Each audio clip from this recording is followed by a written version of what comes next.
এবারে থাকছে বাংলাদেশের কিছু খবর। ভারতের দালালি করে বেশি দিন ক্ষমতায় থাকা যাবে না উল্লেখ করে বিএনপির স্থায়ী কমিটির সদস্য গয়েশ্বর চন্দ্র রায় বলেছেন, বাংলাদেশের স্বাধীনতা ও সার্বভৌমত্ব নিয়ে ষড়যন্ত্র করছে প্রতিবেশী দেশ। তাদের ষড়যন্ত্র মোকাবেলা করে আন্দোলনের মাধ্যমে দেশে গণতন্ত্র প্রতিষ্ঠা করা হবে বলে জানান তিনি। নয়াপল্টনে বেগম খালেদা জিয়া সহ সকল রাজবন্দীর মুক্তির দাবিতে আয়োজিত সমাবেশে বিএনপি নেতারা এসব কথা বলেন। বিশ্ব মা দিবসে বিএনপি চেয়ারপারসন বেগম খালেদা জিয়া সহ গণতান্ত্রিক আন্দোলনে গ্রেফতার সকল রাজবন্দীদের মুক্তির দাবিতে রাজধানীর নয়াপল্টনে সমাবেশের আয়োজন করে ঢাকা মহানগর দক্ষিণ বিএনপি। এ সময় বিএনপি নেতারা অভিযোগ করেন, গায়ের জোরে ক্ষমতায় থাকতে চায় আওয়ামী লীগ। হঠাৎ করে ডলারের দাম বৃদ্ধির করার সমালোচনা করেন বিএনপি নেতারা। তাদের অভিযোগ, জনগণের পকেট কাটতেই সরকার এই হঠকারের সিদ্ধান্ত নিয়েছে।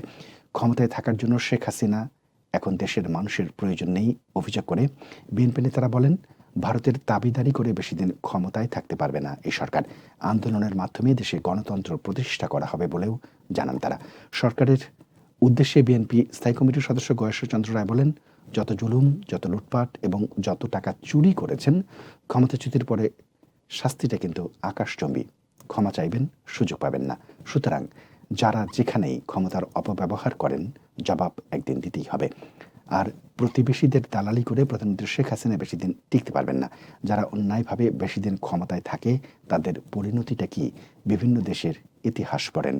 সমাবেশ শেষে একটি মিছিল বের করে ঢাকা মহানগর দক্ষিণ বিএনপি। তাদের মিছিলটি কেন্দ্রীয় কার্যালয়ের সামনে থেকে শুরু হয়ে কাকরাইল মোড় হয়ে ফকিরাপুল ঘুরে আবারও বিএনপির কার্যালয়ের সামনে গিয়ে শেষ হয়।